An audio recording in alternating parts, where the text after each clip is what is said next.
বাংলাদেশে একমাত্র শ্রমিক আন্দোলন ছাড়া আর কোনো আন্দোলন সম্ভব নয়।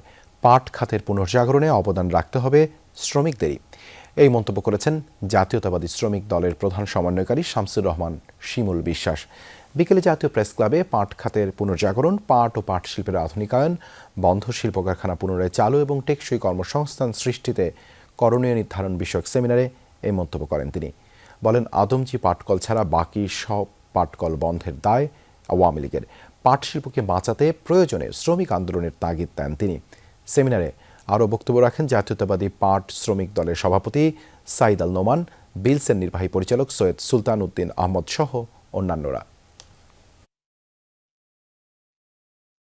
পাটকল শ্রমিক আন্দোলনের সাথে জড়িত নেতা এবং শ্রমিক আন্দোলনের সাথে জড়িত নেতা আমাদের এখন বাংলাদেশের আমি সম্ভাবনা দেখি। আর শ্রমিক আন্দোলন ছাড়া আর কোনো আন্দোলন হবে না। বিএনপির বিরুদ্ধে আন্দোলন করা কিন্তু সহজ, আওয়ামী লীগের চাইতে সহজ বা মিলিটারি রেজিমের চাইতে সহজ, কারণ বিএনপি একটু উদারপন্থী দল।